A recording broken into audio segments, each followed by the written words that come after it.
Jim, she's not in the bathroom. She left the club. Left without me? Why? What is the matter? Why didn't she tell me? Where has she gone? Is she okay? I still did not understand. Let's head to the end of the bar where there is some privacy. I followed Dee to the quieter corner. Near the end of the bar. Dee looked me in the eyes. Jim, Linda is deeply concerned about you and the children, but she is spending tonight with Mark. I stood there, stunned, as my world appeared to crumble. My mind was filled with Linda memories. Linda is at the top of the stairs dressed in a beautiful blue dress. Linda attended dinner. Linda is at the club. Linda is sharing wings with me. Linda is in Mark's arms. Anger welled up within me, so on what was supposed to be our special night. She went off with a well-known athlete. I frowned at Dee and muttered the words. Jim. She has not abandoned you. She will return home to you tomorrow, and you will share many more special moments together. She lacked the courage to tell me directly that she was leaving me. She had just slipped out the back door. Jim, pay attention. She has not left you. So if she hasn't left me, where is she? She's certainly not with me right now, is she? My voice became louder and I didn't care who heard it. Please calm down. Everyone is staring at you. Listen, I understand how difficult this is for you, but it is only for tonight. Linda, as we all know, recognizes that you are the only person for her, and she will always value you. You are the good guy. Yeah, and we all know what happens to the good guy, don't we? Jim, it's not like that. You're overreacting to this situation. It's just tonight. Then she will return to you tomorrow, and everything will be as it was before. I gave a small laugh. If she truly believed that, nothing I said would make a difference. So, friend, what was your role in all of this? You didn't really need to use the restroom, did you? My wife gave you the signal, correct? She told you to stall me and keep me out of the way so she and the other guy could escape. Yes, she asked me to do that so you wouldn't be embarrassed by making a scene in front of our friends. She also asked me to remind you that she deeply cares about you, and will always be there for you. Yes, I would remember how much she cared for me tonight for a long time. She didn't want me to feel embarrassed about walking away from our friends to spend the night with a jock. I don't. Suppose it occurred to you, friend, to remind her that we have a strong friendship, which she may lose over this. Dell locked eyes with me. No, it won't be because I believe she won't let you discuss this. You are too great a man for that to happen. I told her how fortunate she was. She is fortunate because the man whom every woman in the room desired also desired her. But she's even luckier to have a husband who can get over his hurt feelings and not make this a bigger deal than it should be. You know she'll go to any length to make amends. What if there's no way of making amends? What if there is no way to solve this? Jim, I understand how much you care about Linda and she cares about you. This does not need to be a major issue. It's only one night. In comparison to previous years, this was a one-time event. They also love you, Cher. It's not a big deal until you make it so. I'm confident she'll return to you and you'll be fine eventually. Dee spoke softly, but with confidence. It took everything I had not to grab the foolish woman and shake her until her teeth rattled from saying such nonsense. If she truly believed that, she had to be living in an alternate reality. So if you had chosen Dave as your preferred, you would have done the same thing. Yes, I would. She threw her response in my direction. Does Dave know that? No, And he doesn't need to because I doubt it will ever happen. She whispered softly. Perhaps I should tell him, Jim, please don't. Do not think that way. I understand you're hurting. But that won't help. Please return to the table. Allow us to take your mind off it for a while. You haven't danced with me once all night, you know. She smiled warmly at me. I wanted to dance with my partner, but thanks to you and her and the misunderstanding. That doesn't appear to be an option anymore, does it? I turned away from Dee and returned to our table. When I returned, the conversation at the table came to a sudden halt and the story was told through downcast eyes.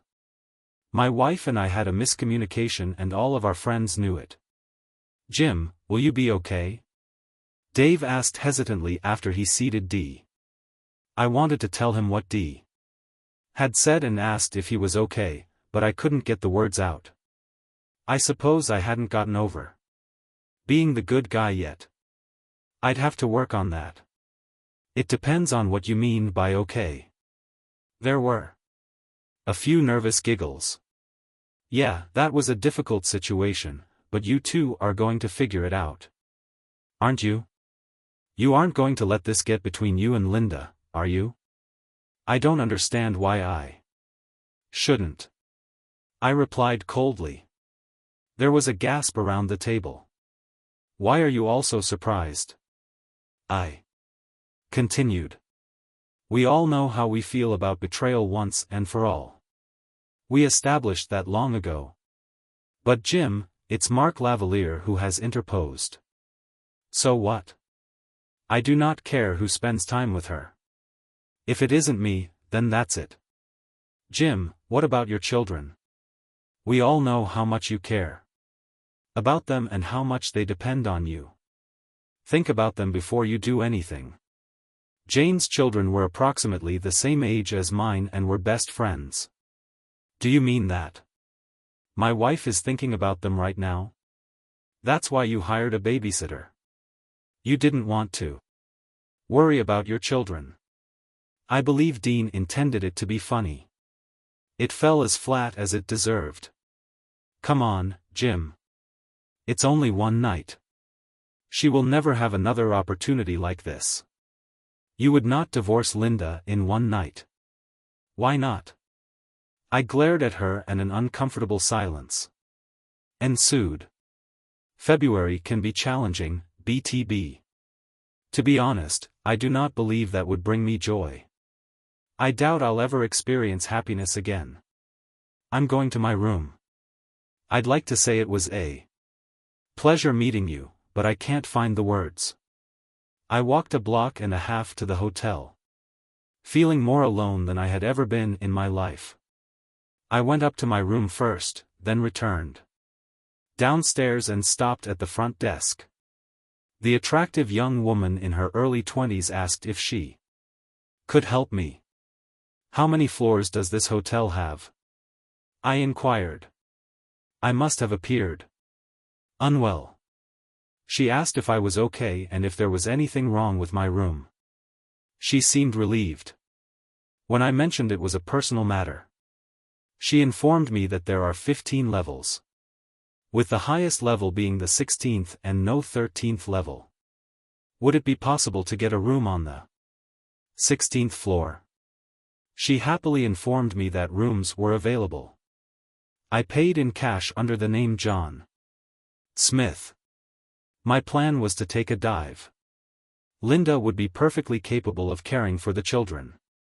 Perhaps she can find happiness with Mark and live a good life. Before I could get to the elevator, I heard a female voice waiting for me. It was Dee. What could she possibly want right now? They sent me after you to make sure you were okay. You look depressed back there. I can't imagine why my wife is cheating on me right now. My so-called friends think it's perfectly fine. I can only think of one way out. Tears streamed down my face. She got in the elevator with me. Dave says you're acting like a baby and should get over it. But I need to keep an eye on you until Linda returns or she'll be upset. Are you heading home? I'm going to see my Aunt Tucker if you're curious, I said as we exited the elevator. In only a few steps, I reached the door. I swiped the card, opened it and attempted to keep Dee outside. However, she managed to get her leg wedged in the door. So I let go. So what happens if she is a witness or even a key figure in an unexpected event? I walked over to the bed and arranged the lingerie Linda had left on the bed in our room. I believe it is meant to convey a message. It speaks volumes. Dee looked at me with concern in her eyes. What exactly are you talking about, Jim? Hasn't your Aunt Tucker encountered something unexpected? I studied her face as the color faded. No, Jim, whatever you're thinking, just stop right now. Linda would not approve of any rash decisions. Just sleep on it and everything will be fine tomorrow. You will see. As I approached the sliding door, I stated that each moment felt worse than the one before. In 5 minutes, I'll be a trembling puddle on the floor, lamenting my existence. I looked over the balcony railing. It is a long way down. I wondered if I'd die along the way. Dee grabbed my arm and shouted, "No, Jim, you can't do this. Please come back inside." She was pulling with all of her strength. Anything? What about bringing my wife back right now? Can you do that? I did not think so.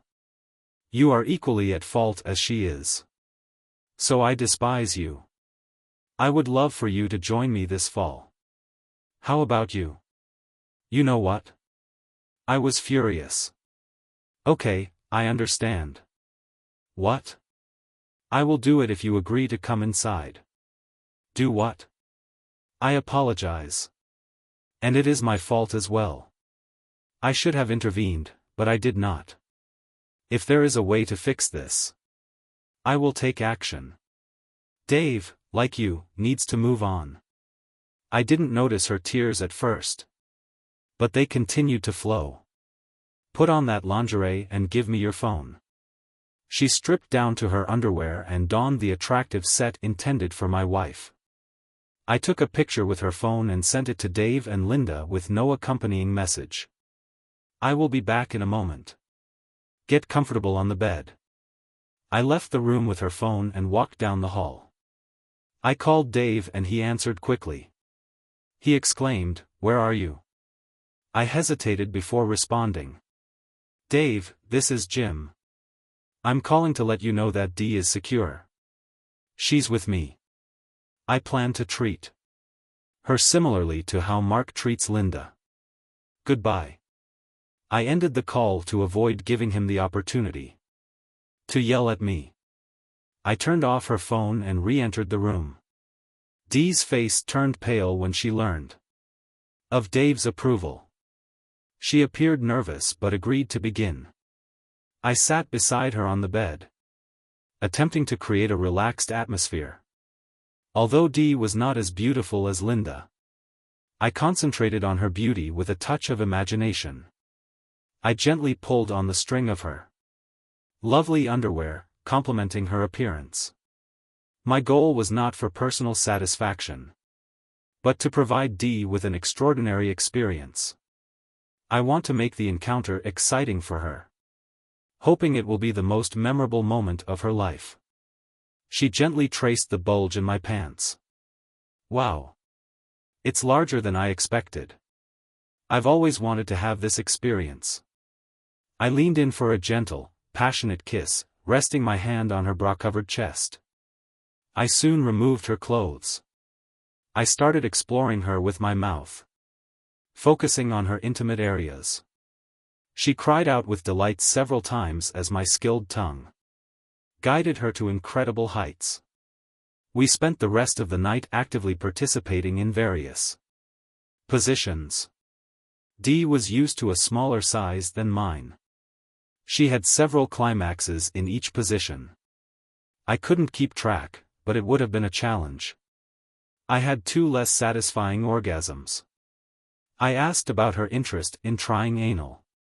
To my surprise, she admitted she had never done it before. She also allowed me to explore her in that way. Dee experienced an intense climax with my member. In her rear and my fingers stimulating her most sensitive area. I released my third and final load. Inside her. I can't imagine Linda having better sex than this. You're extraordinary. However, it's important to remember that I'm not Mark Lavalier. I couldn't deny Linda had been on my mind, but I knew I needed to move on.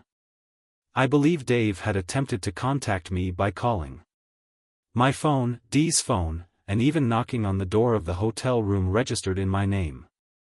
I suspected he might have even broken into my house. As the sun started to rise, I told Dee that I was leaving. Now you can tell Linda she saved my life, I said. Her smile, while not entirely genuine, revealed her concern about what was to come while Dee was in the shower. I quietly went downstairs and grabbed my bag. I had no idea where Dave was, but I planned to avoid him. I took the stairs to the lobby and approached the front desk quietly. The attractive blonde was still working there. What time do you finish work? She smiled. I'll probably leave after. I clock out at 7. I left a note containing my address and phone number. I'm hoping she'll come visit. I am not just teasing you. You're extremely attractive. I'll be there, so look out for me. She winked and I grinned in return. Despite the pain I was experiencing, I knew my coping mechanism was not ideal, but I would keep trying. I looked around the parking lot, spotting my car. Fortunately, Dave wasn't around. I quickly got into my car and called the police to file a restraining order against Dave. He might be furious with me right now. I parked in a quiet cul-de-sac near my house. I carefully moved through my neighbor's yard, keeping a low profile and peeking through the hedges to inspect the house. It appeared deserted and quiet. Then a car slowly passed by my driveway. It was Dave's car. I now knew where he was. Once he was out of sight, I cautiously entered my back door, leaving the lights off. It appeared that no one had broken in, so I went up stairs and got my gun. As I looked at my gun, I considered going to find Dave, but I won't go into detail. I don't know where he lives, and I'm willing to bet it's a secret that would leave Emma and Tommy without parents. Then I considered another option. Finally, it's over. I imagined Linda opening the front door to discover my lifeless body. That would definitely make a statement. I sat at the bottom of the stairs holding the gun in my hand, thinking about my next move. I knew I could handle it, but what if she takes the children first? No. Maybe I can go out later and finish it somewhere that has an impact. For example, at Morrison's rear entrance. For the time being, I just sat and tried not to think about anything. I wouldn't be occupying the master bedroom anymore, so I set up the pull-out sofa bed in the basement. This would be my new home until I leave this one. The door's exterior latch was moved to the interior to allow me to maintain privacy. Initially, I had to contaminate our marital bed with the essence of another woman. Linda is no longer my spouse, only the mother of my children. I still adore her in that regard, and she would never betray them in the same way that I had. I set my alarm for a 2-hour nap in the basement, locking the door and keeping my weapon nearby. I needed to get some rest because tomorrow was going to be a long and challenging day. I was able to fall asleep, but not as much as I had hoped. My mind was racing with worries, and sleep deprivation was the latest addition to the list. I sat in my once joyful living room looking forward to my meeting with Darnit. What was her name? Yes, Jennifer. Around 8 a.m., I turned back. On my phone to check for missed calls and text messages, none from my wife, several from Dave. I received a text message from an unknown number while on my way, sent 15 minutes ago. Just then a car entered the driveway. Fortunately, it wasn't Dave's. Jenna stepped outside. Dressed casually. As she approached, I opened the front door with a smile. As she approached the door, I pulled her into a kiss to relieve the tension. "I am glad you made it, Jenna." She smiled, holding my hand and admiring my wedding ring. "Are you married?" "Well, Jenna, the situation is quite complex, but let me explain it to you in a more straightforward manner. The answer is yes, and our relationship has evolved into a more open one. We had a discussion over some drinks. Jenna is a truly kind person, but her youth makes her unsuitable for anything more than a fleeting moment. Jenna, I want to be open with you because I value you, and I do not want to cause you any problems. I expect this to be a one-time occurrence. I'm using this as retaliation against my spouse. If you prefer to leave, I understand." I told her my story, and she was deeply moved. It's amazing how a girl who barely knows me can be more concerned about my feelings than my own wife. "Is this the way into the master bedroom?" she inquired as she ascended the stairs, realizing the purpose of my plans. "You may use me however you see fit." "It'll be my pleasure." She began to undress slowly. And I noticed my heart racing. I too removed my clothes, admiring her beauty as she crawled onto the bed. "You're so captivating. I wish I weren't 15 years older than you." She smiled at me, took my hand, and brought it to her mouth. Her lips embraced my fingers, and I could sense her warmth and passion. "I understand you said this was a one-time encounter, but we could have a strictly sexual relationship until you find someone special." Her words caused shivers down my spine. She led me to the bed, and we spent hours exploring each other's bodies in various positions. Our passion grew with each touch, and we were soon both gasping for air, exhausted by our intimate moments. As we lay there panting, she looked into my eyes and said, "Wow, that's all I can say." "Wow, are you attempting to relieve some tension?" "To be honest, I did this last night." "You piqued my interest, and I'm trying to distract myself. I hoped Linda would come in with us. You see, we are spending time together in our bedroom. Do you want to stay for the grand finale? I can make us breakfast or dinner, depending on your preference. I work overnight, so dinner would be ideal." She winked. "That sounds good, but if Linda comes home and you need to leave, you can go to the basement where I now live or simply take off. I gave you my phone number." When I started cooking, I heard a car pull into the driveway. The door opened. Jim, I'm home." She sounded exactly like she always did when she returned home from running errands. She closed the front door and turned on the light. I turned to face her. She looked exactly the same. The blue dress had the same impact on her as it had the night before. Her dark hair flowed down her back in the same way. Her head poised, shoulder set, face, and finger rings were all the same as before. The night before. It appeared that nothing had changed at all, as if she hadn't spent the entire night and morning betraying me with someone cruel. That shouldn't be possible, I reasoned. There should be a noticeable difference. Something that suggested what she had done. There was at least a hint of shame on her face. There wasn't any. "It's still only me." She smiled gently as she said. "The same old me, as always." Of course, she knew what I was thinking. There is nothing different. Nothing has changed. My love for you remains the same as it was yesterday.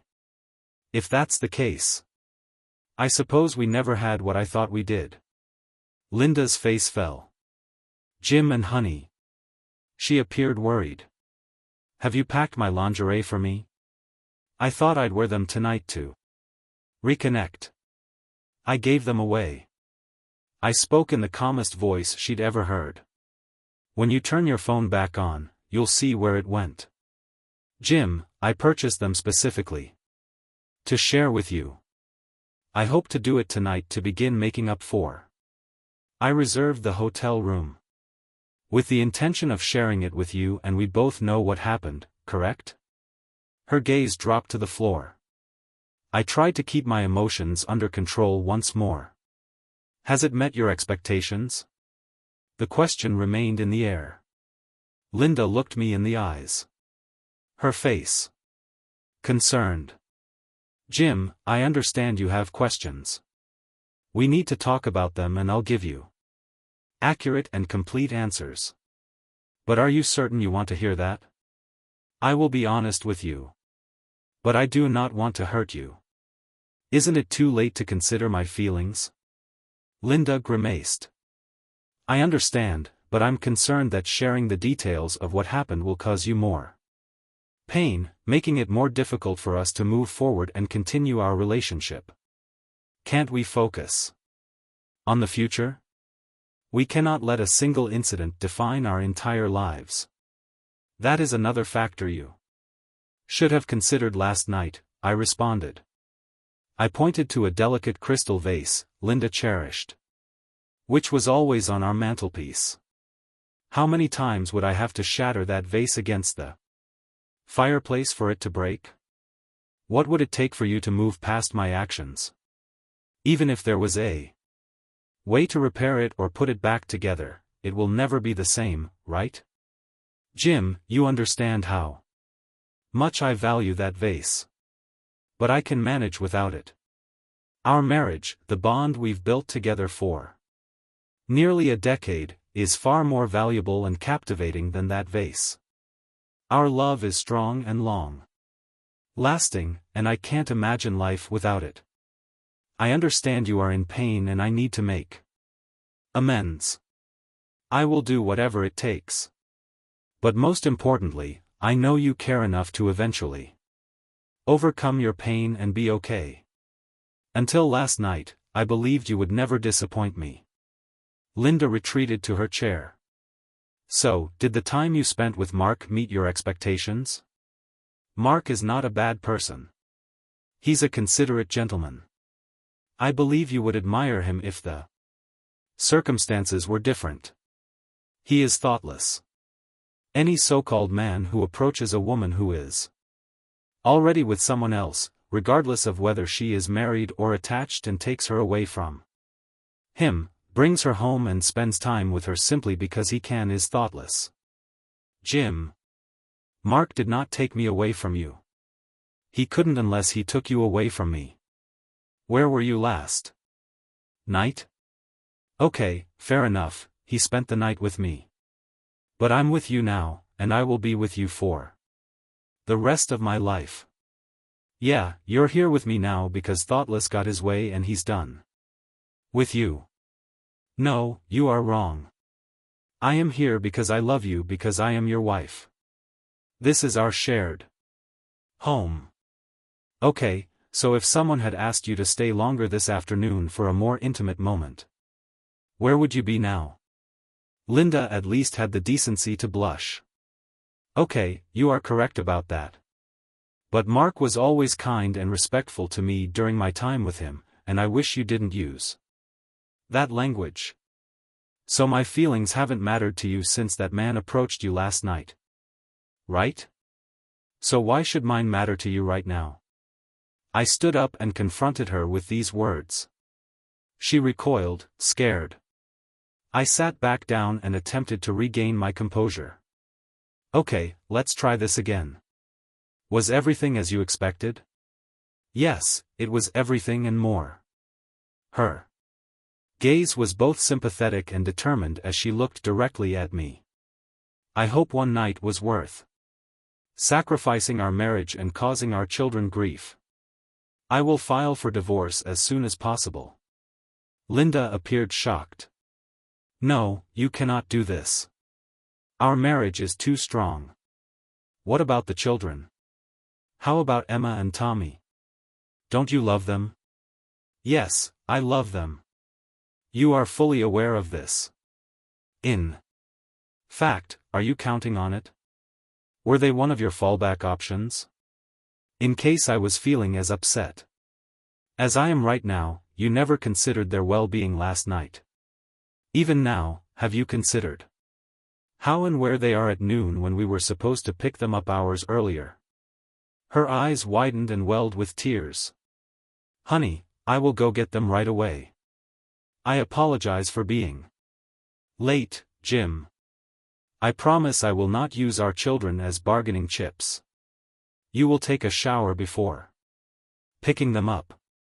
I had already showered before coming home. I would never. No, I do not. And I do not want Emma and Tommy to smell anything inappropriate on you. Linda appeared surprised by his outburst. Okay, Jim. I'll take another shower. I will do whatever it takes to get past this. Thank you, Jim. Think about Emma and Tommy. Consider how it may affect them. He snapped back at her.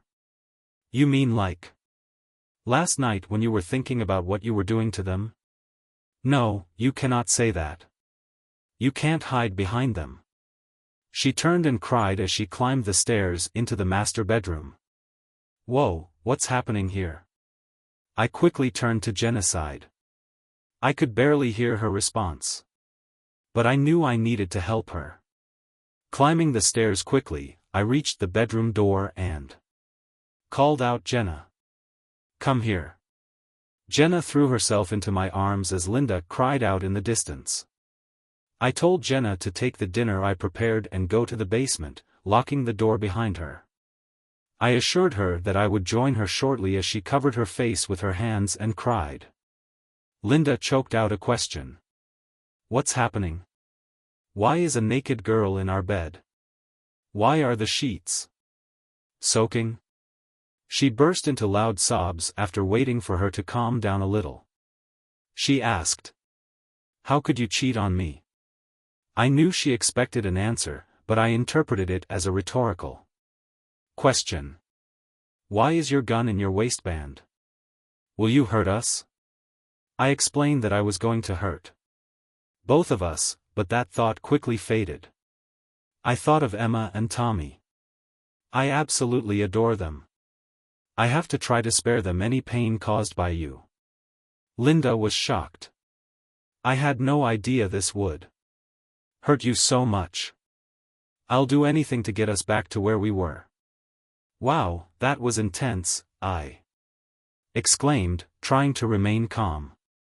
I cannot believe we are actually going to do this, I said, trying to sound optimistic.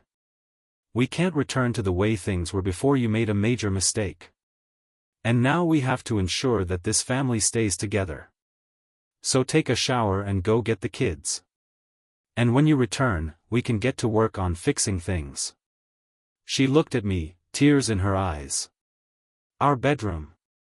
She asked, her voice trembling.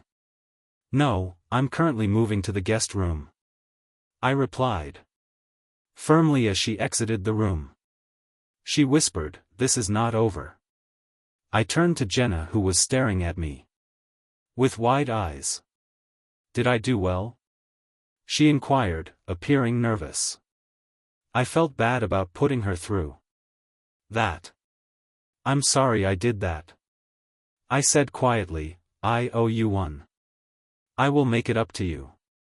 I sent her up to find her mother. It was not the proper thing to do. I apologize. Jenna's face lit up with a smile. So I did well? Then she inquired, her eyes sparkling. I nodded. Great. And I'm glad you owe me. My reward is another outing together. I smiled for the first time since the previous night. Listen, you are welcome to stay here, but the ex and I will most likely be discussing things for some time. As I previously stated, you have my phone number and I am always happy to talk to you. Jenna gave me a warm kiss before gathering her belongings and departing. I didn't want to see her leave, but it was for the best. I think I could easily become attached to her. Perhaps I should think carefully about that relationship. I don't want to hurt her or myself. Linda returned with Emma and Tommy, who eagerly jumped into my arms, making me feel loved again.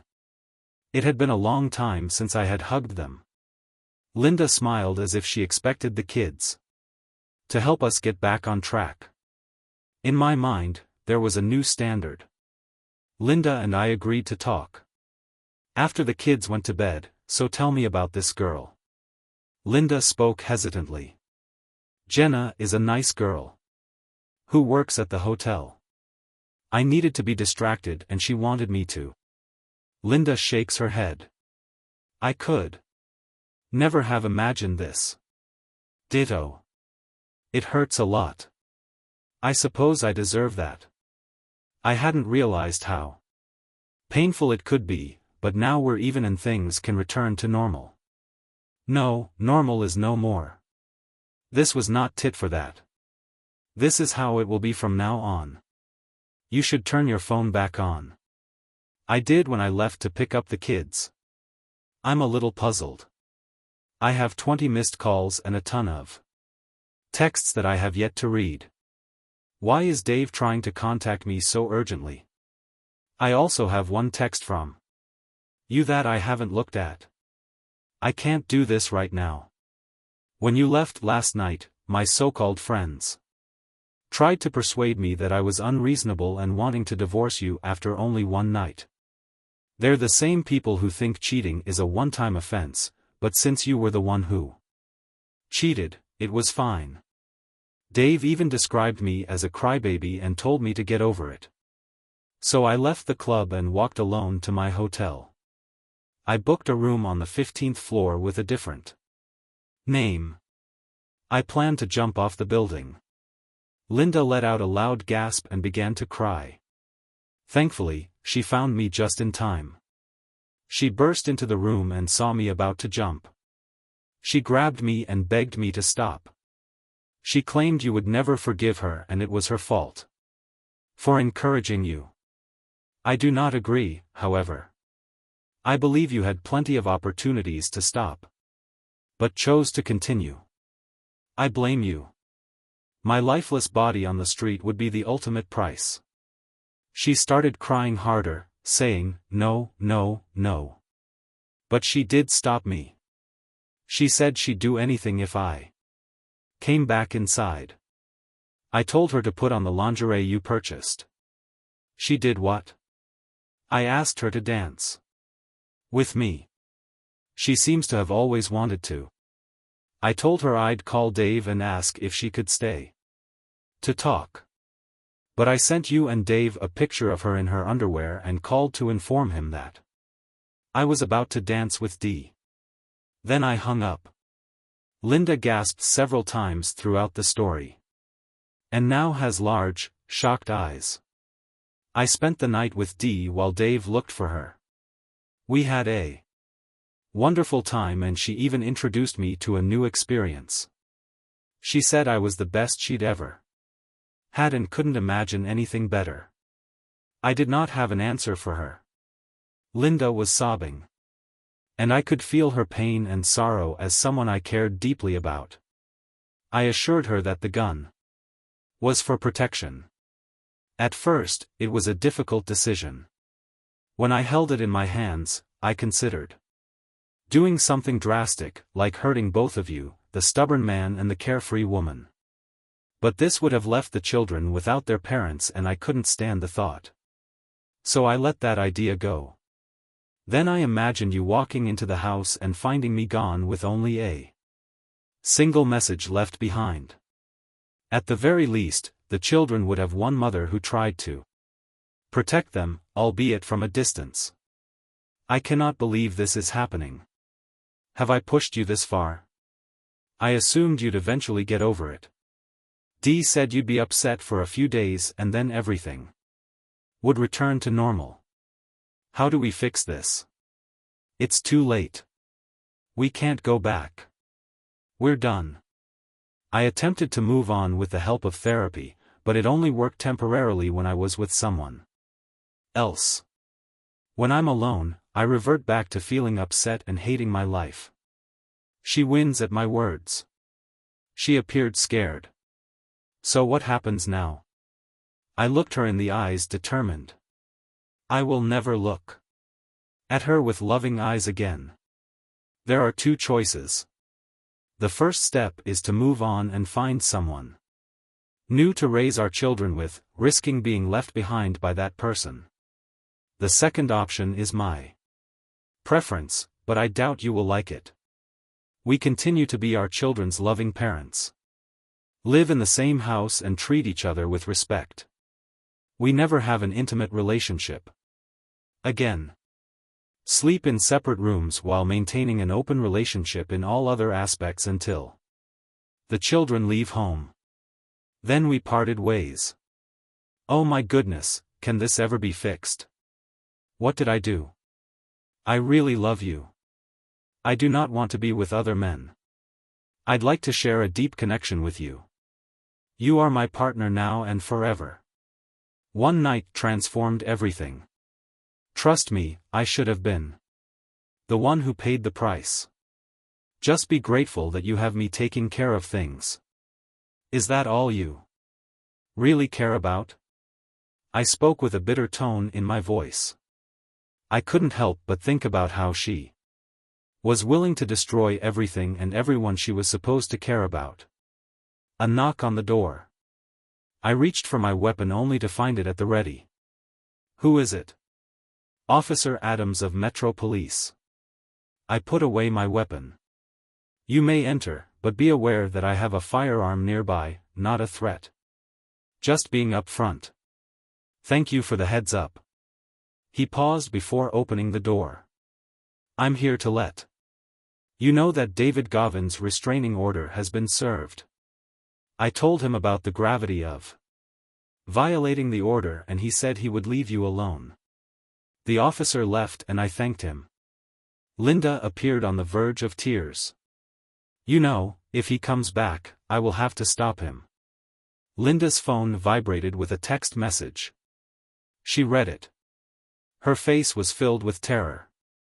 Dave kicked me out. She's looking for somewhere to stay. This is getting out of control. Yesterday, it appeared that our group of friends was falling apart. I would have held Linda.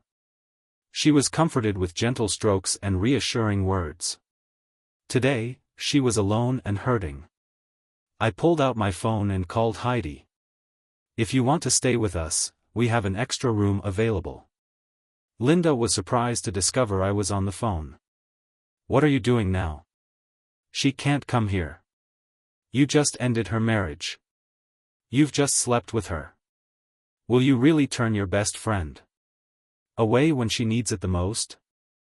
I figure that if she's here, I'll be able to have more fun when the kids are at school or later at night.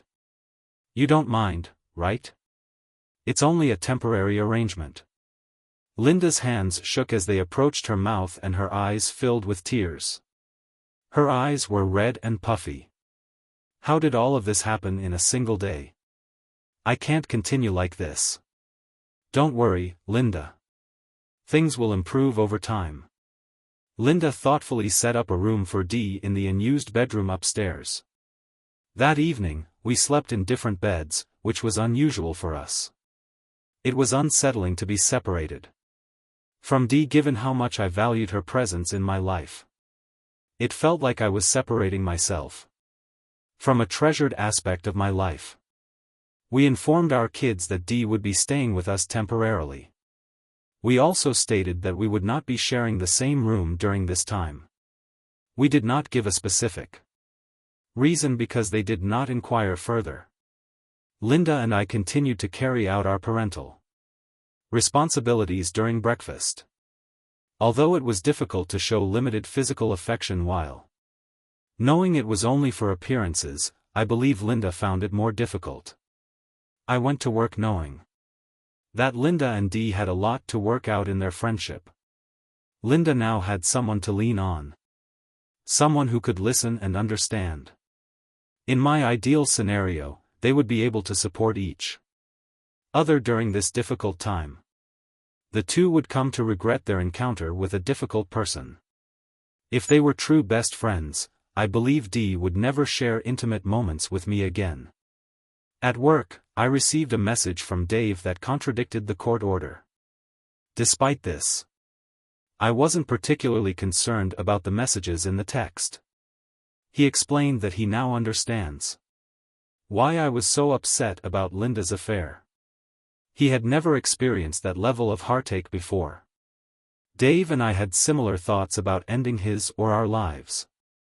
But in the end, he opted for a straightforward divorce.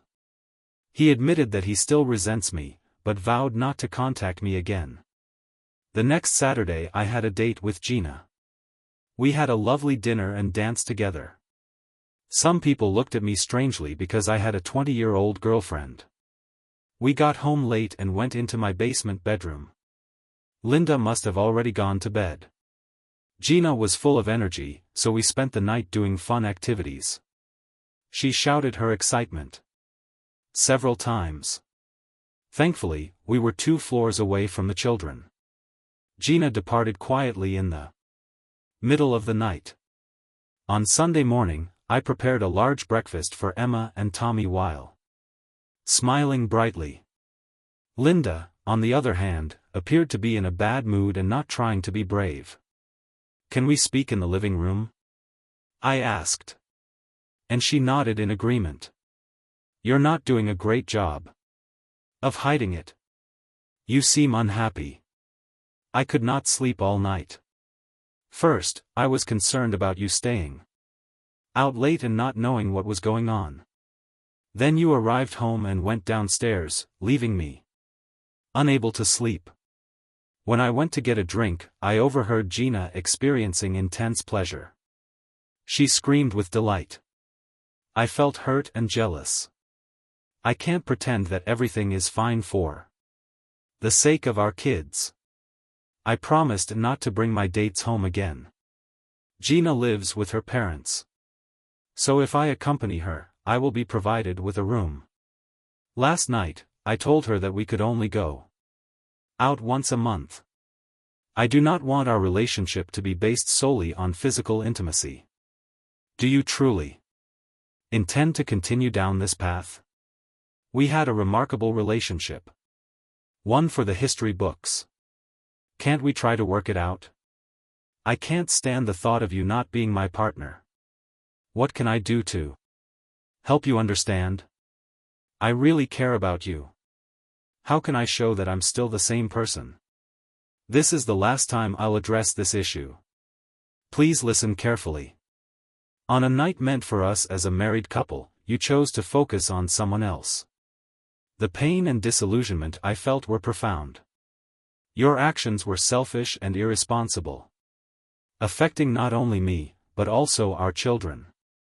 I can't imagine ever overcoming this infidelity and restoring our marriage. The prospect of having intimacy with you again would only resurrect painful memories and comparisons to the other person. I understand you may disagree. But in my heart, I know the truth. They had the best marriage in history, which makes it even more heartbreaking that it could be jeopardized so easily. Still, it was just him, which was the problem. She bowed her head, defeated. The following Friday, Dee and Linda decided to go out to distract themselves from their problems. I was surprised when Linda decided to wear the blue dress again.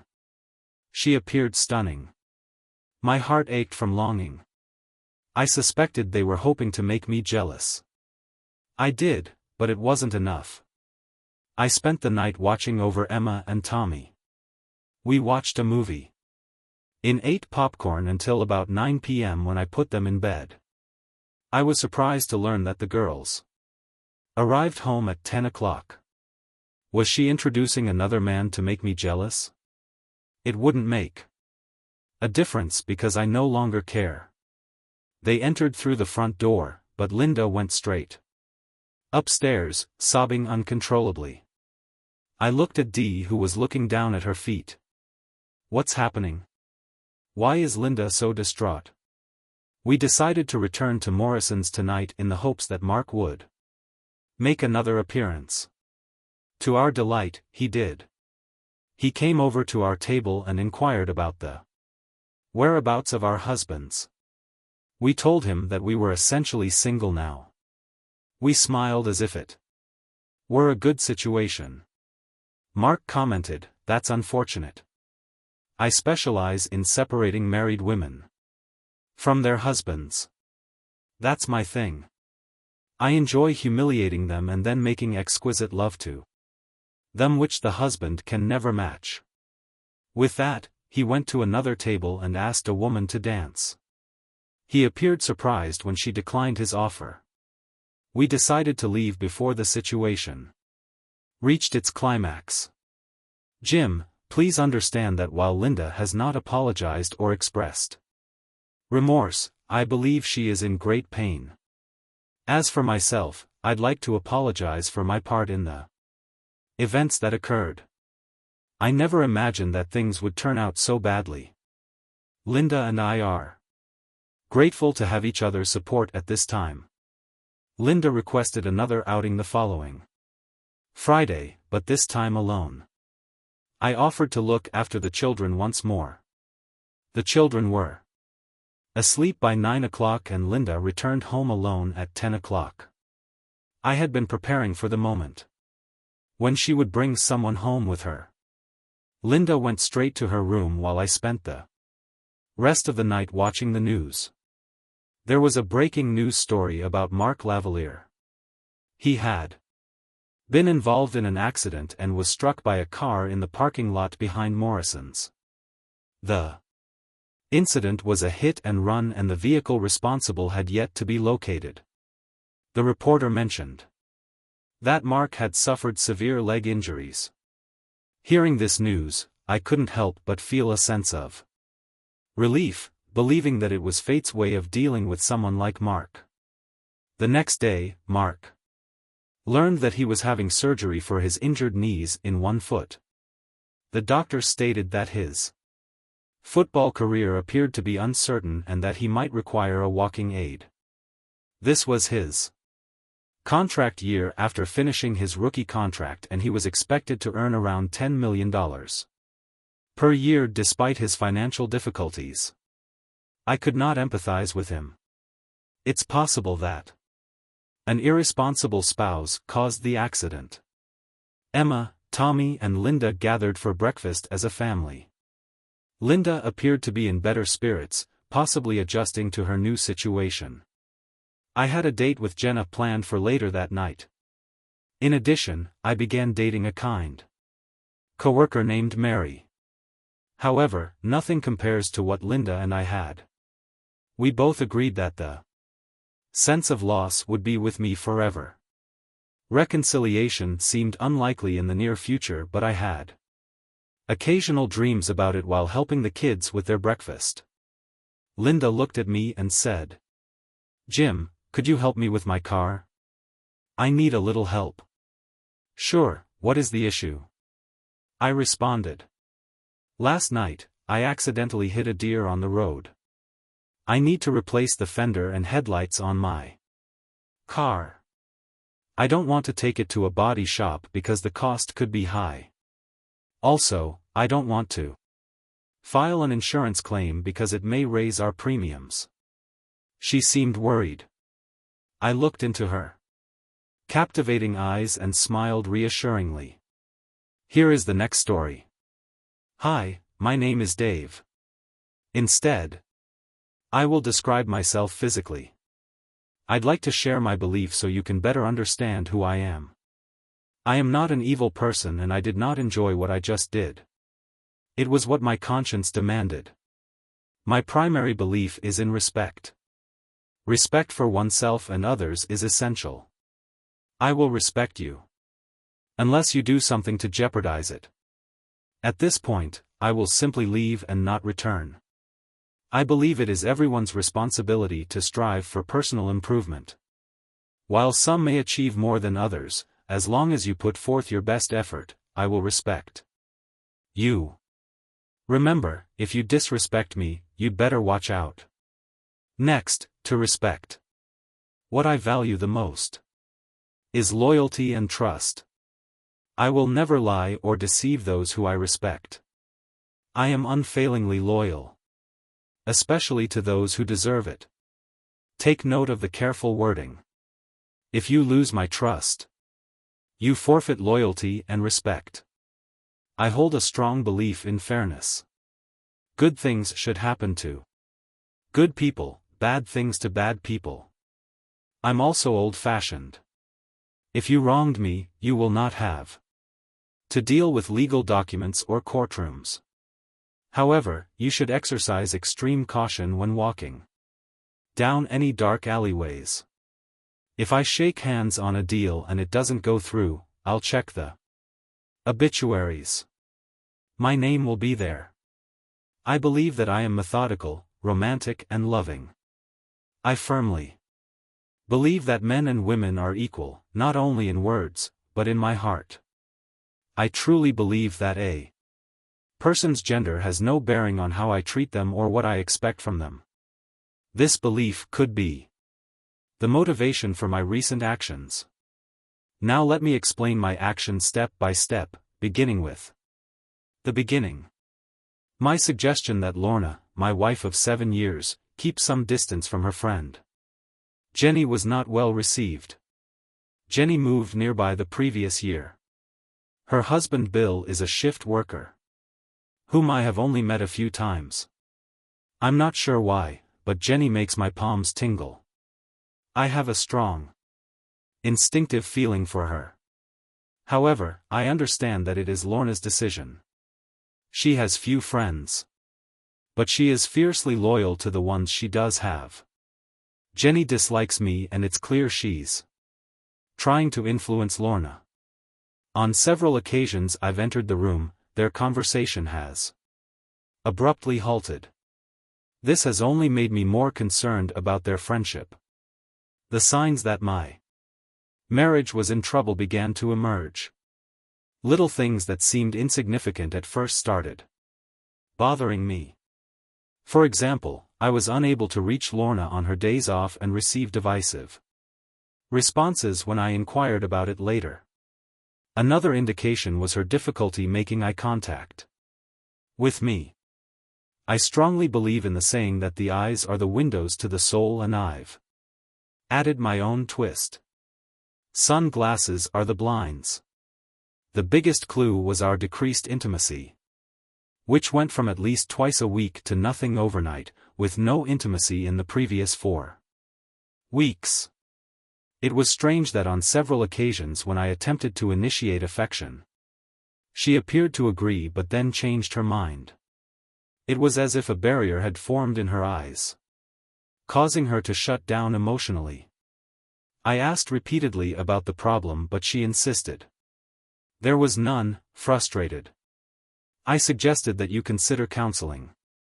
Lorna just turned away and started crying. After she finished, it appeared that she wanted to share something, but the barrier rose again. The most perplexing aspect of her behavior was its complete contradiction to a woman attempting to conceive her first child, unless an unwelcome thought entered my mind.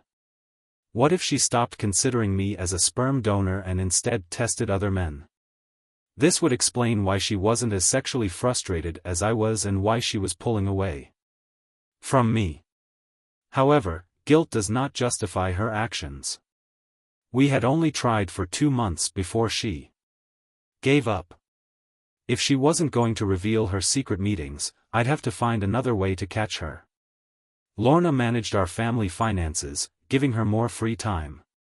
I didn't want any unexpected expenses to show up on our statements, so I had to be cautious and keep any surveillance costs reasonable. So that's what I did. I paid cash for 2 small voice recorders that connected to A base station.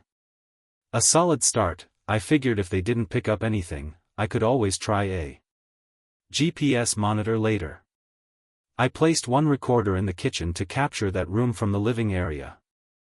The second one went into our bedroom. I hid the receiver in the ceiling space, knowing Lorna would not go there because she is afraid of spiders. The only relevant conversation that the recorders captured about a week later perplexed me. Lorna did not appear to be cheating on me, but I was still unsure of her intentions. Lorna's recorded conversation took place in the kitchen during one of her days off. So Lorna, what do you think about that? I do not know, Jenny. It was extremely hot, but are you certain Bill enjoys it? He didn't look like it. As I previously stated, he doesn't particularly enjoy what I do at the time. But he knows he'll be treated to at least a week of mind-blowing sex. The only time I've seen him upset was when I misjudged the timing and got my period that night. Bill missed out and soaked for the entire week. I still don't understand how you can respect Bill for putting up with all of that. Jen, today was relatively calm. You should see what we normally do. I didn't want to embarrass Bill too much today because it was only your second time watching. The thrill I get when I see Bill tied in his chair with his little, well, you know, in its cage and give him his choice for the day is indescribable. What are the options? It changes every time. The best one was when I told him that he would be able to taste the meats and products and choose whether he wanted them second-hand or directly from the source. Which one did he buy second-hand? Of course, he isn't disrespectful. After I finished cooking, I gently moved Bill's chair and sat in his lap.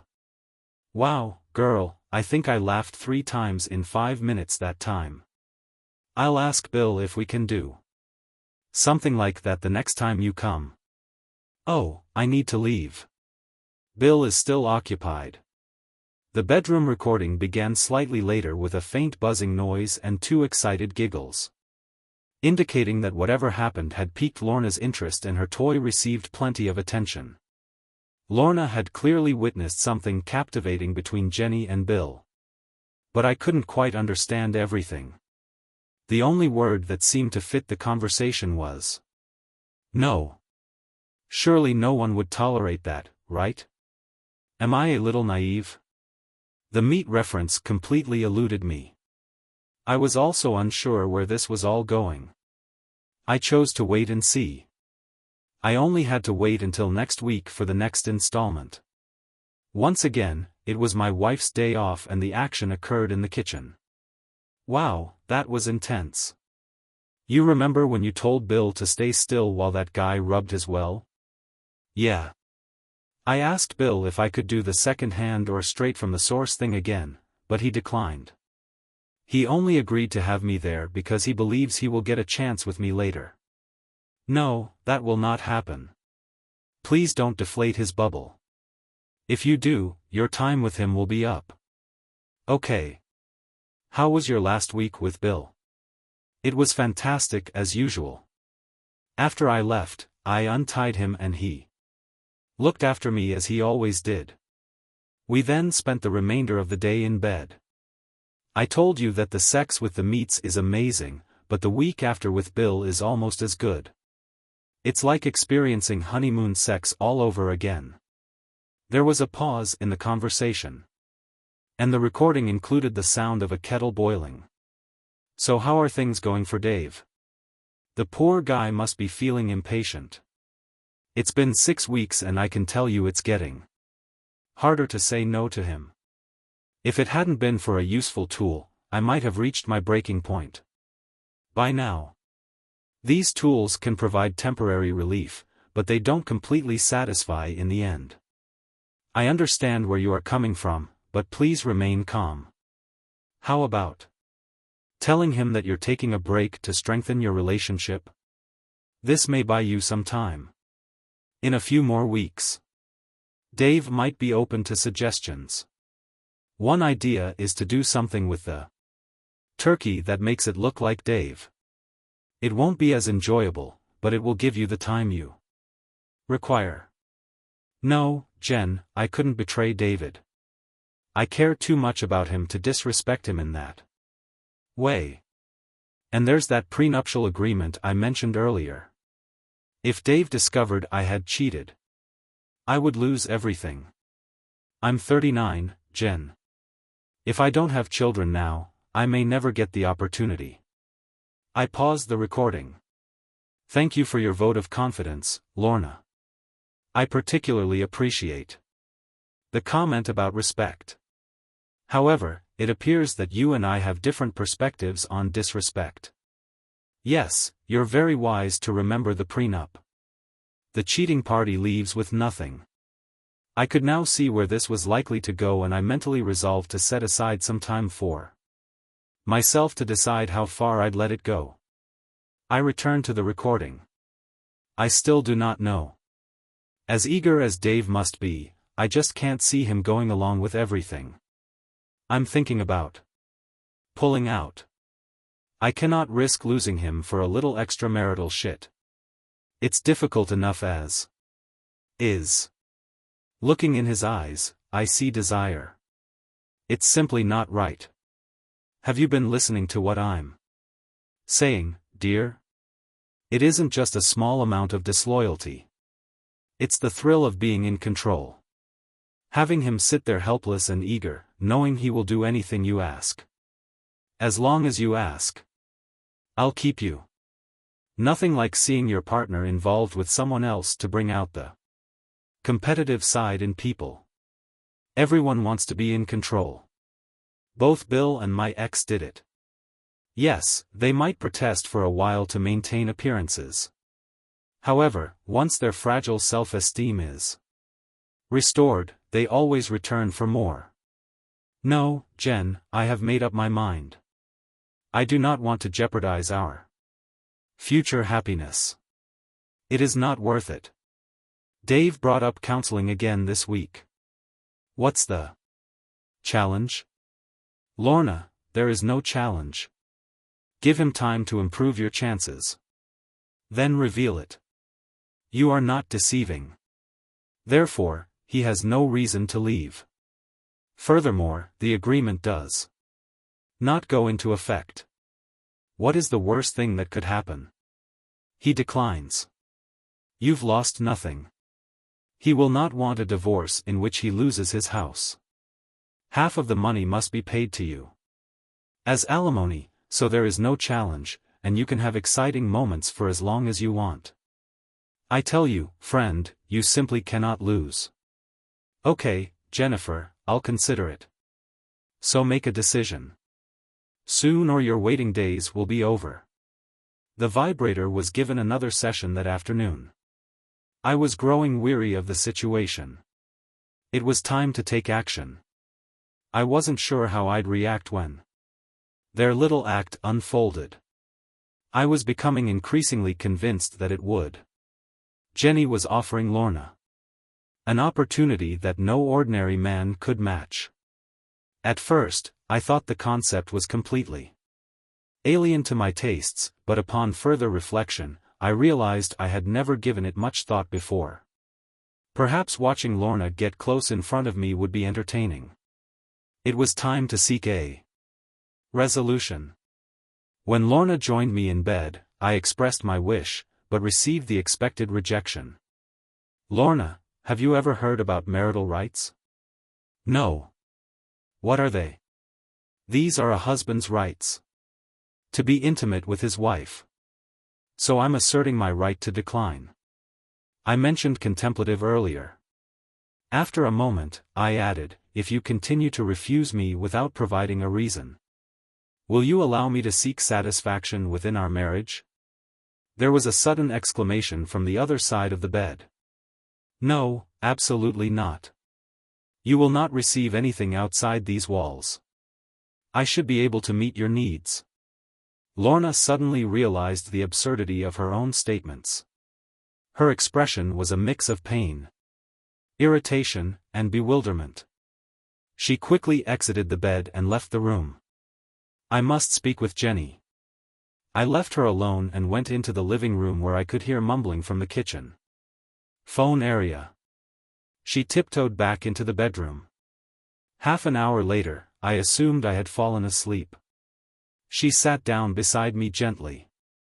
I gave her 5 minutes to calm down. Lorna, I'm not sure what Jenny is telling you, but can't you see how this is causing problems in our relationship? She is my friend. Well, Lorna, I strongly advise you to speak with her and ensure she is not causing further problems in our marriage. I'm not sure what she's saying, but it's obvious it's not good for us. The following morning, I waited until Lorna left for work before climbing the ladder into the ceiling space. The previous night's late-night phone call was captured on the kitchen recorder.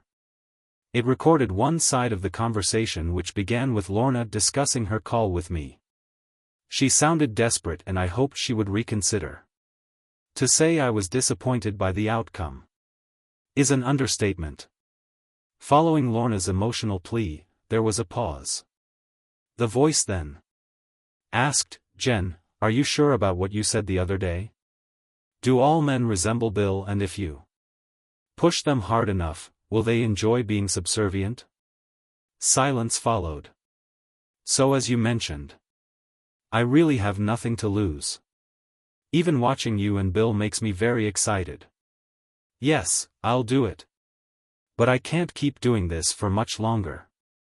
Can we move the schedule up a bit? Silence. Right.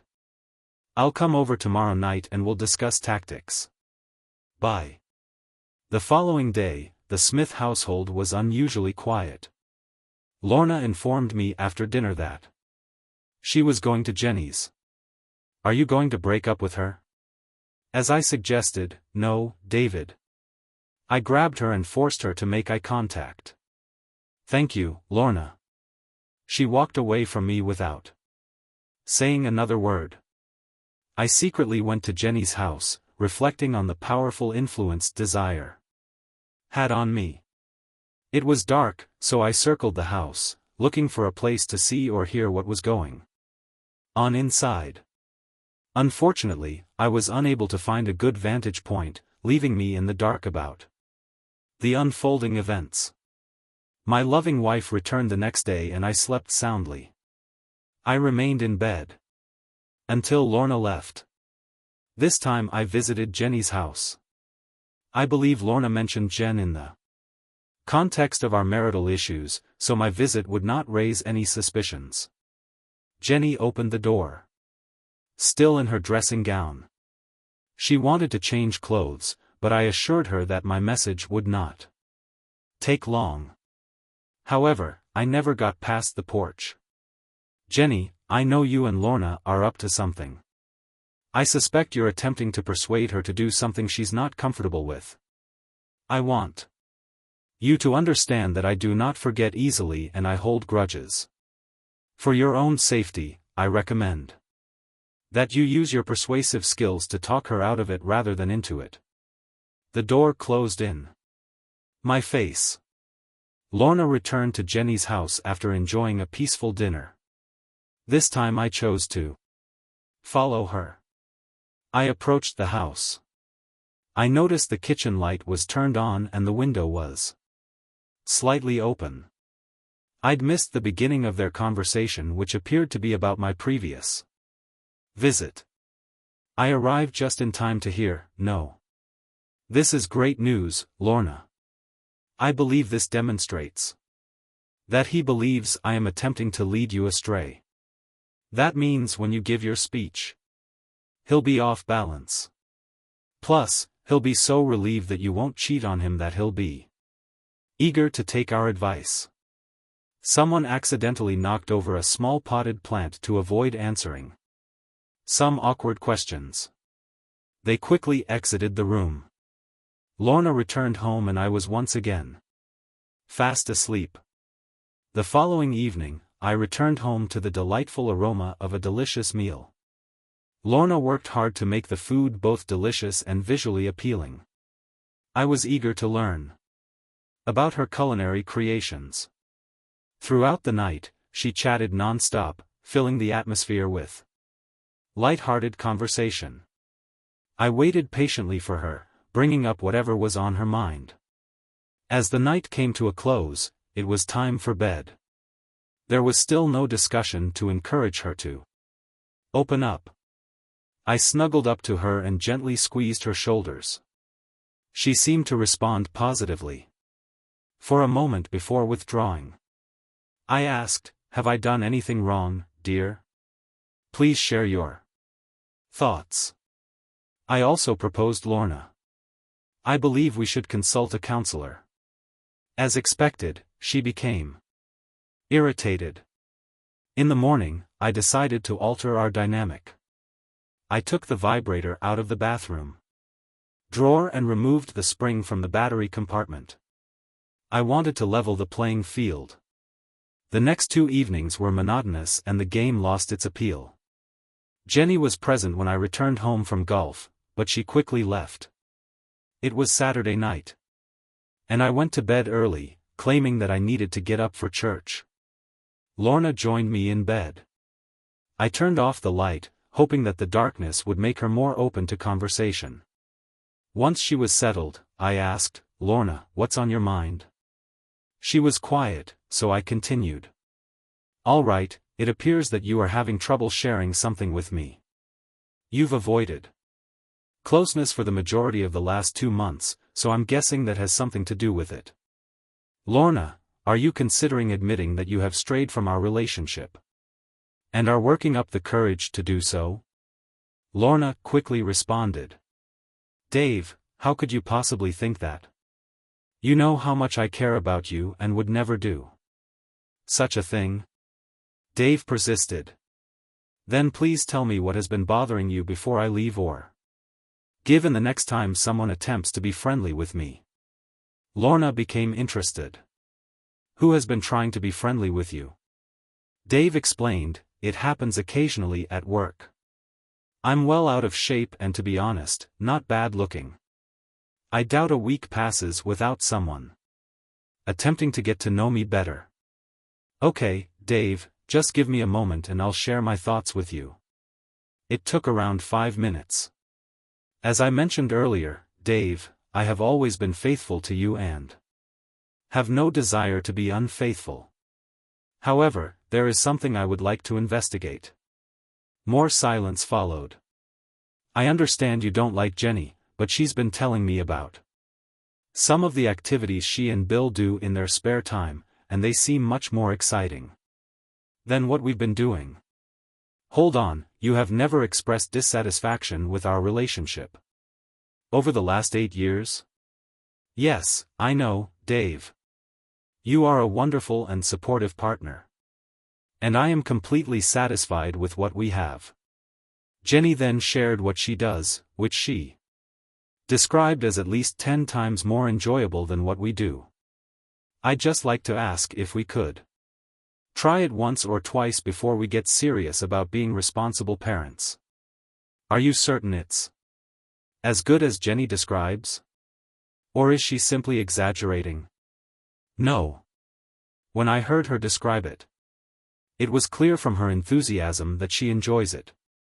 I decided to overlook her minor error at the start of her response. So with some trepidation, I have to ask what you and Jenny have in mind for me." More awkward silence. "Well, Dave, it's not that serious. Jenny shares intimate moments with others while Bill is nearby." Lorna explained, "It is not about love. It is more of a shared experience. Because Bill is present during these events, it is not considered betrayal." "So you're suggesting a trio experience, correct?" "No, Dave. In this story, you would not be the one making love to me. Instead, another man would. Jenny calls it simping. It's as if I'm giving someone else a gift while receiving another man's gift. I would like to enjoy my gift while you watch. After the other man leaves, we will reconnect by making love." Jenny claims that the aftermath is the best part for every lover I've had. I'd make love to Bill for at least a week. Dave, we have not done this since our honeymoon. Jenny suggests that if you are uncomfortable watching, you can leave for the night while I stay here. She believes that this should happen in our bed. It's as if you're demonstrating your love for me by allowing another man into our territory. Jenny thinks you should stay and witness everything. Lorna believes that if she stays, the man will understand. It's all about the physical side. However, if she leaves, she will be concerned about whether the guy was more experienced or had a stronger connection than her, or if she will develop feelings for him. After her speech, she remains silent. Dave reassures Lorna that if they continue, he will always be there for her. He asks how and when she expresses her love for him. Lorna claims that every time she returns to him, she demonstrates that he is her top priority and only true love. Dave then wonders if Lorna's love is like second-hand affection, to which she responds that she doesn't understand what he means. Do not worry about it, dear. My first impression isn't good. If we seem so incompatible and I'm not satisfying you enough, why don't we try something different? Like pursuing an open relationship or inviting someone to join us so we can all enjoy each other's company? No, David. The thought of you with another person does not sit well with me. It is not something I am comfortable with. Okay, let's bring in another person, but I promise not to get involved. I'll just be watching you as well. Yuck. Dave, I tried it once in college and it was sufficient for me. I don't want to go through that again. Have you considered all possible outcomes? Lorna? There is a risk of losing respect for one another, feeling inadequate when compared to others, or dealing with negative emotions resulting from the situation. Nobody could be a better partner than you, Dave, and Jenny thinks we have nothing to lose. Jenny, Lorna, have you considered all of the possible outcomes? Yes, Dave, I have, and I'm eager to try it. Could we? Lorna gently touched my half-erect area through my silk boxers and it responded on its own. See, I'm eager to join your plan. This part of me hasn't been active in nearly 2 months. It lacks experience and wisdom, and it is currently eager to participate in any activity. Please, Dave, think about it a little bit.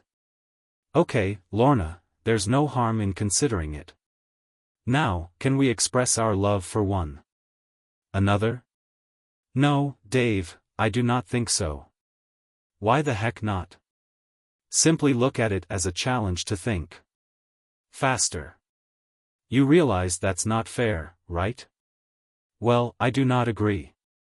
I just think we should get this done quickly and move on to the next step.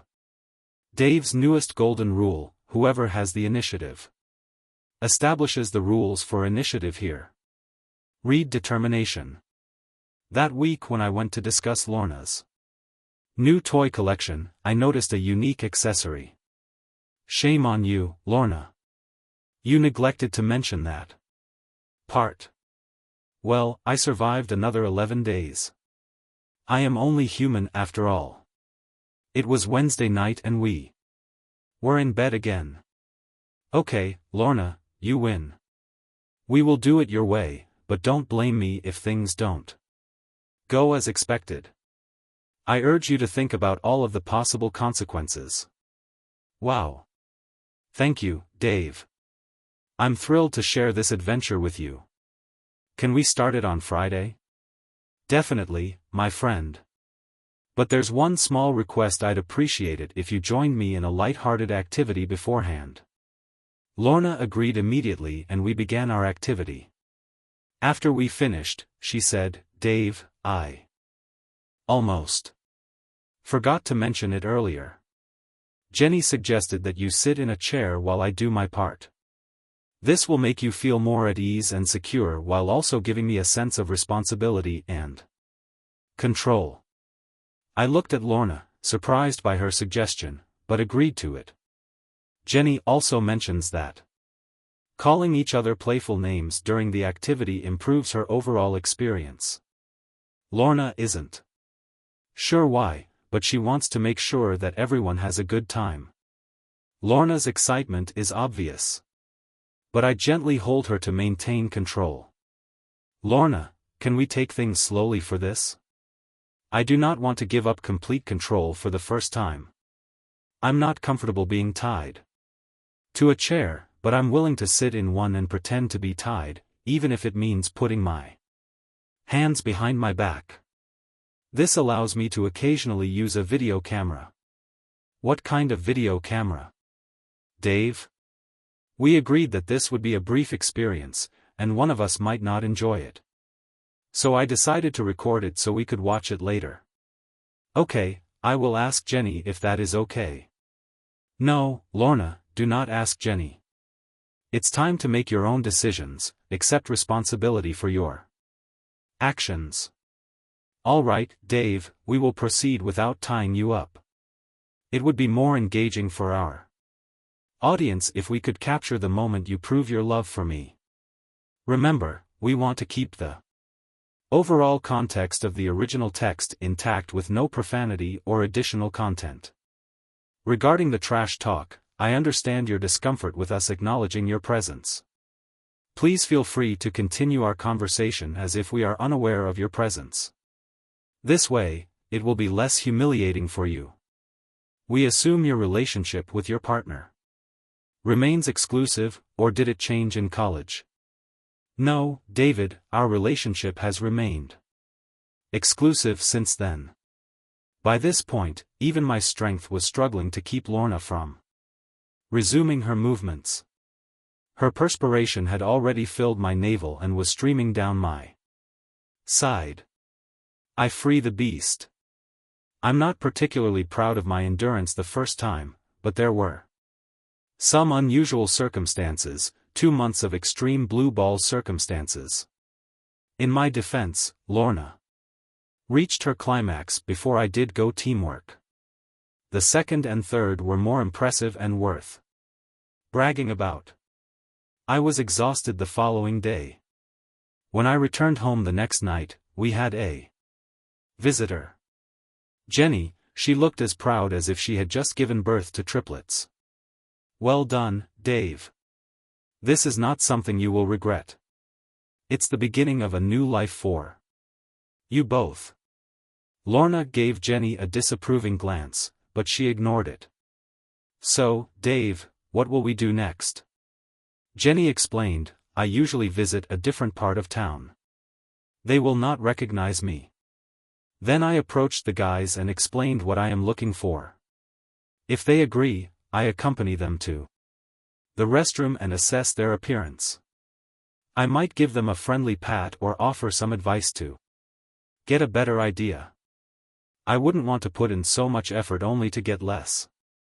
Well, you know. I want this experience to be worthwhile. When they express an interest, I either invite them to my home or ask them to visit the following day.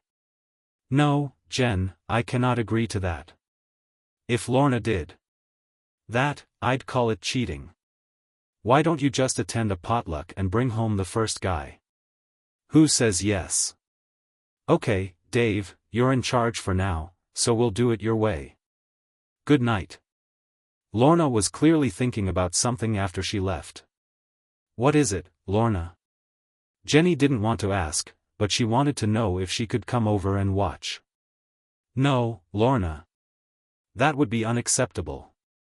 It's uncomfortable enough for me to sit there while you spend time with a stranger. I don't think I want to witness there. At the same time, sorry, sweetheart. I know she worked hard for this, but I couldn't stand it. You can show her the video later if you want. Now, how about we head upstairs and get you some practice in? Lorna agreed, and they went upstairs while undressing. I remembered the question I had thought of on my way home. Honey, will you buy more condoms or should I? Jenny says we cannot use condoms. What? Lorna, you stopped taking your pills 4 months ago. Yes, but my fertile period isn't for another 2 weeks. Why is Jenny saying you can't use condoms? Well, she says it is more. Jenny suggests that it would be more enjoyable for me if you saw me after a man had finished. She believes that this encourages husbands to be intimate with their wives as soon as possible. And as frequently as possible afterward, allowing their genetic material to take precedence over the other man's. I was initially concerned about health issues, but the more I thought about it, the more appealing the idea became. You imagine them looking at me as I lie back. Another man's seed trickling out of me. Oh, it gets me excited. If you're concerned about getting tested, I can get it done on occasion. No, Lorna, I insist. There are some health concerns circulating right now.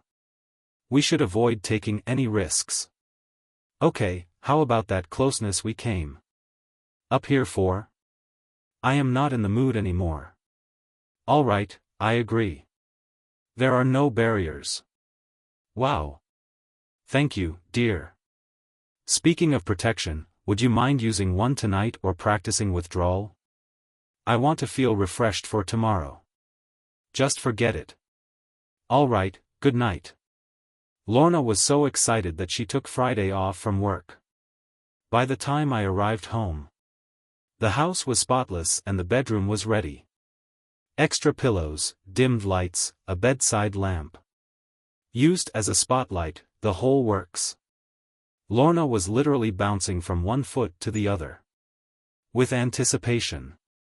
She was dressed to impress when Jenny arrived to accompany her on their adventure. I reminded them that, given the travel time, I expected them back in an hour and a half. As the minutes passed, Lorna returned home after an hour and a half, accompanied by her chosen friend. In the meantime, I kept myself busy, which made the wait seem longer than it was. I even checked to make sure the clock was still working properly. Jenny was nowhere to be found when I met Jeremy, a handsome but slightly anxious man who appeared to be about 10 years younger than Lorna and me. When I told him I was fine with the situation, he became more relaxed and eagerly anticipated Lorna's fantasy. Jeremy nodded as I explained the guidelines, assuring him that I posed no real threat, even though I was only pretending to be bound to the chair. I told Jeremy that Lorna thought the encounter would be more enjoyable if they both belittled me during their conversation. I hoped he understood my request that they treat me as if I were not present. When I turned on the video camera and asked Jeremy if he wanted to be recorded, he agreed. He caught me off guard when he asked if he could get a copy of the movie. Lorna was shifting from one foot to the other, making a subtle rubbing motion with her toned legs. This increased my excitement as I imagined her damp panties in the gusset area. After finishing the preparations, I said my goodbyes and entered the bedroom. Sitting in my strategically placed chair, I was unaware of the cage's existence and therefore felt no need to use it. I undressed because I knew Lorna desired it. I don't want to disrupt the flow by having her ask me to do it. The chair was positioned near the door, allowing a clear view of the bed. I turned on the camera and placed it on the arm of the chair, then crossed my arms behind me, eagerly anticipating the upcoming events. My dreams had been filled with these exact moments for the past few weeks, and I hoped they would soon come true. Jeremy and Lorna entered the room, excitedly greeting each other. Within moments, they began assisting each other in removing their clothing.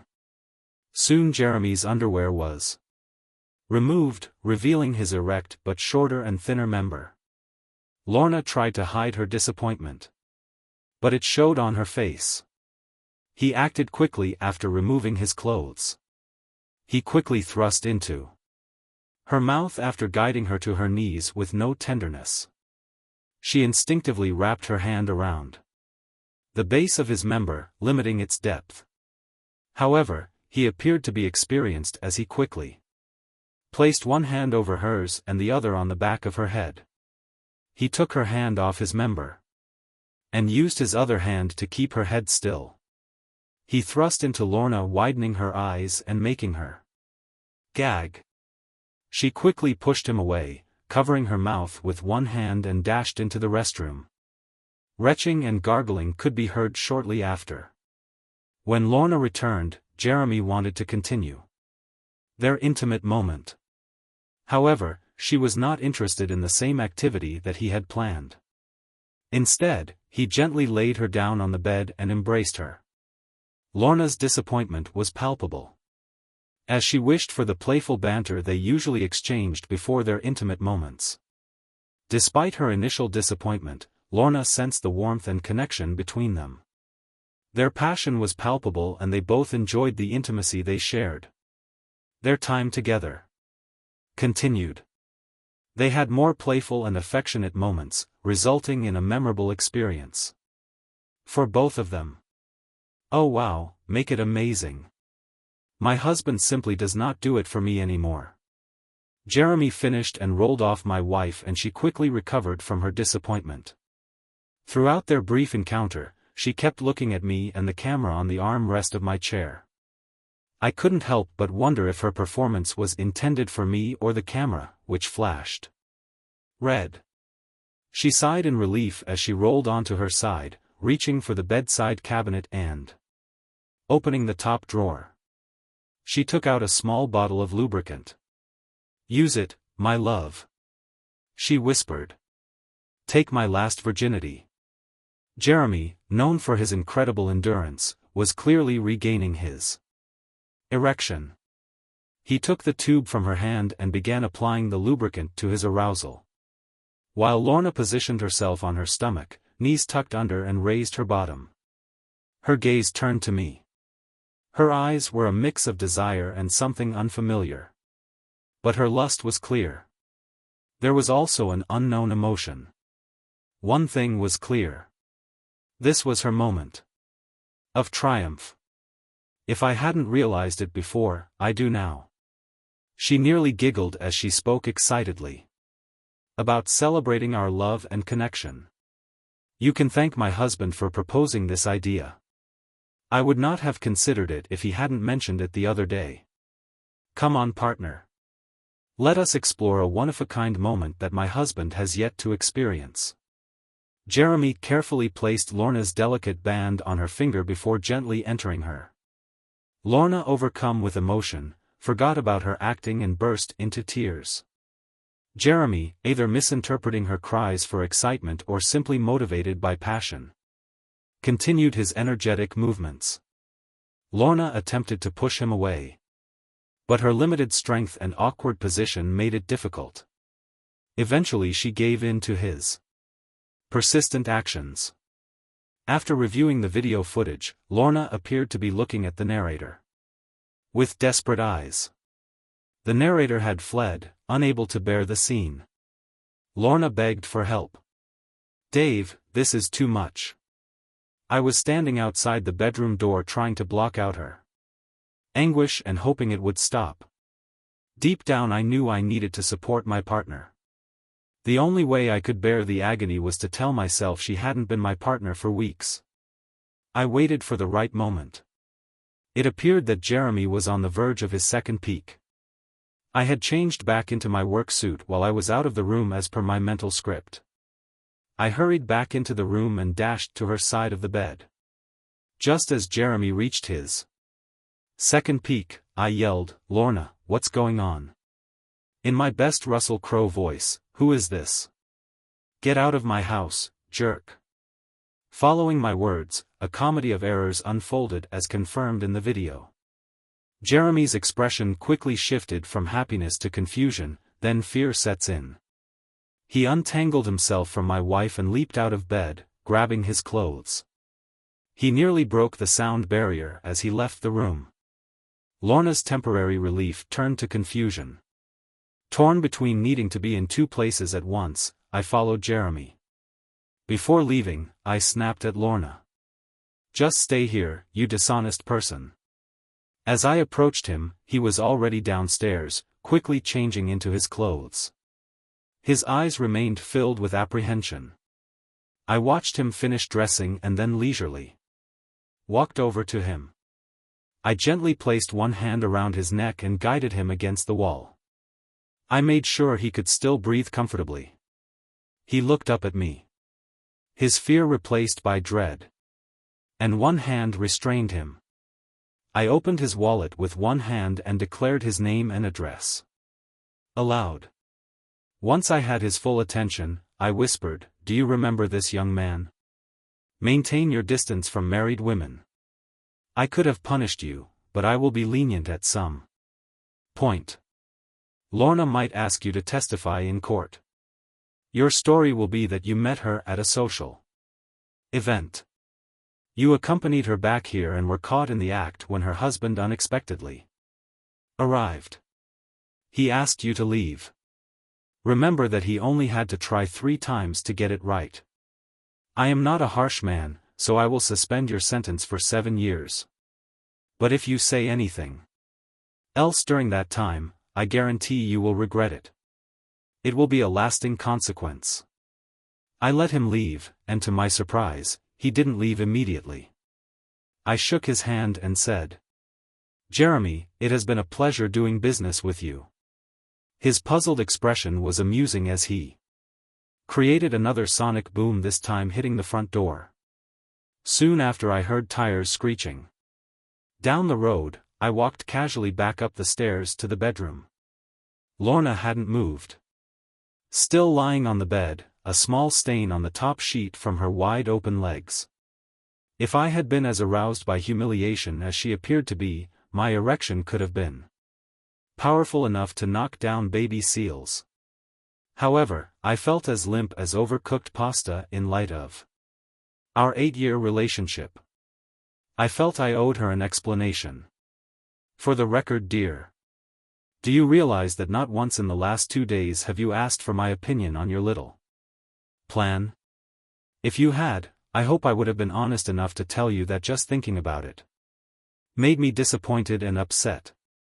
I know Jenny told you that this was a great idea because you would be able to embarrass me later, being verbally humiliated and emotionally damaged. Lorna, which of us has been humiliated?" I watched her face turn stunned as my words sank in. Tears formed in her eyes. I said nothing for a few minutes while she processed what had happened. Her face eventually settled back into a confused expression. "What has all this been about, Dave? So, dear heart, when I realized our marriage was beyond repair, I pretended to agree with your plan to make me feel betrayed despite the fact that you deserved nothing from our marriage. I had to find a way to make it appear that you had broken your vows and trigger the infidelity clause in our prenuptial agreement. It took me 3 days to realize I didn't have to do anything. All I had to do was execute your plan and use my camera to capture the moment. I was hoping you'd go too far and make the video as bad as possible. The unexpected throat action was an added bonus. I was considering your offer to not be present tonight, but I decided to see how you would try to destroy me with such zeal. This experience has strengthened my resolve to leave you with nothing and no chance of changing my mind.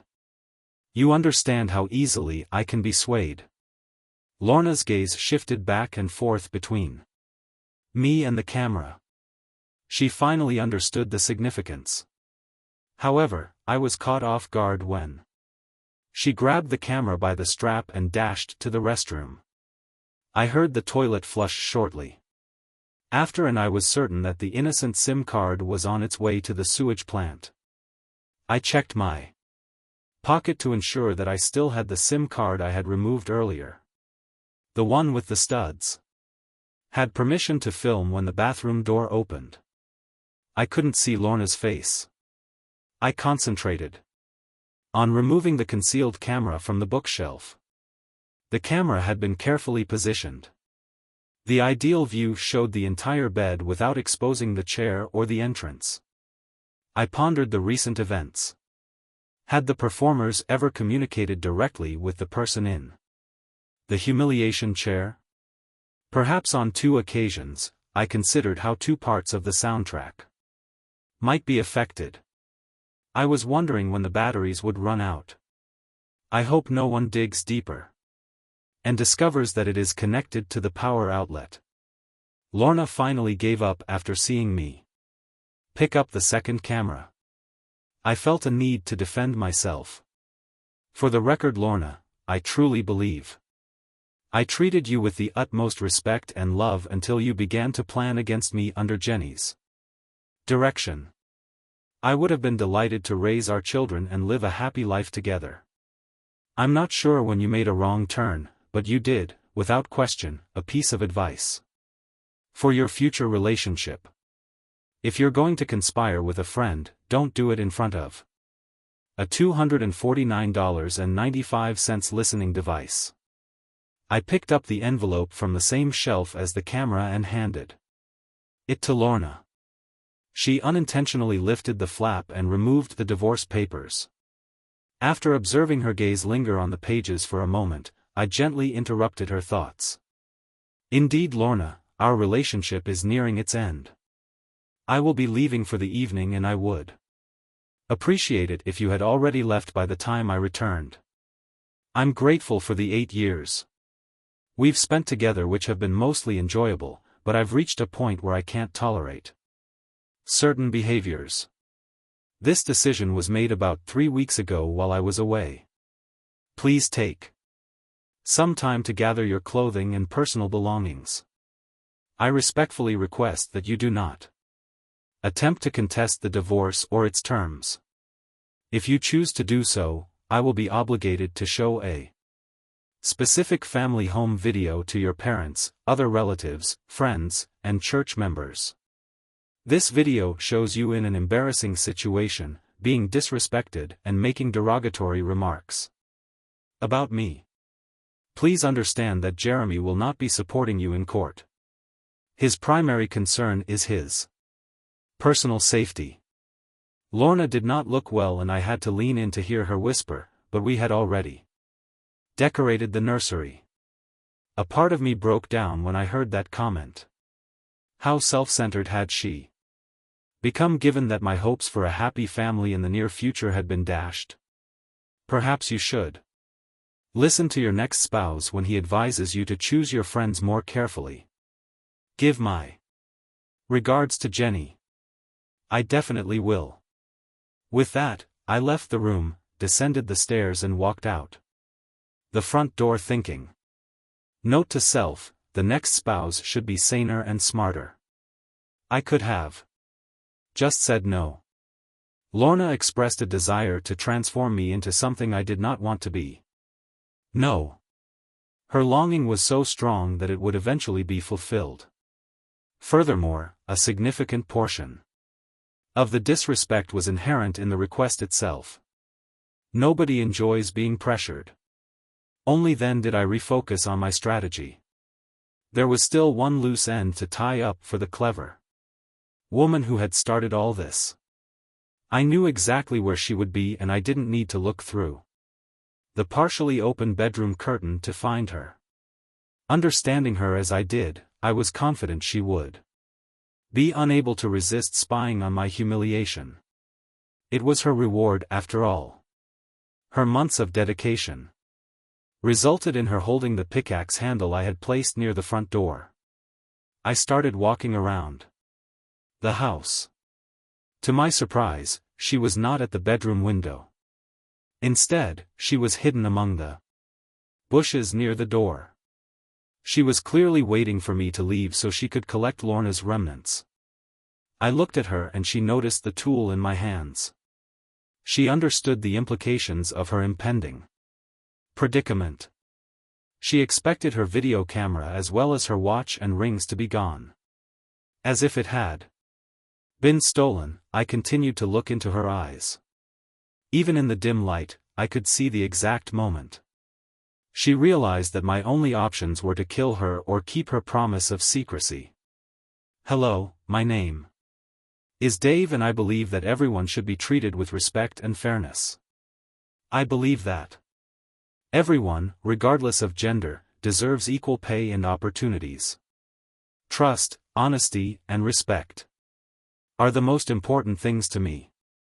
If anyone attempts to undermine these values, I will not hesitate to distance myself from them. I believe that good things happen to good people and bad things happen to those who make poor decisions.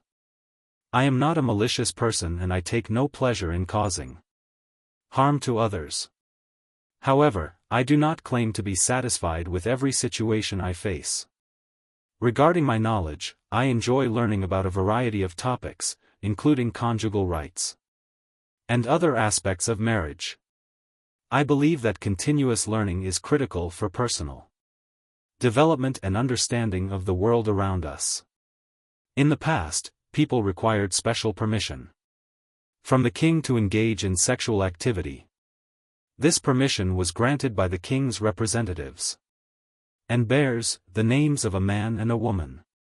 They could only be intimate together. They were given permission to marry by the king. This phrase eventually evolved into the concept of marriage. During ancient Saxon times, the bride's father was responsible for providing his new son-in-law with mead for 28 days following the wedding. Mead is made from honey, and this tradition was previously known as the honeymoon. On a bride's wedding day, the father would throw one of his daughter's shoes at the couple. This act represented the transition of responsibility for her well-being from him to her new spouse. Now you understand why shoes are frequently seen tied to the back of a wedding car. Have a beautiful day. Thank you for listening to today's stories. If you enjoyed listening, please like and subscribe if you haven't already. Also, leave a comment below with your thoughts on what happened. Take care.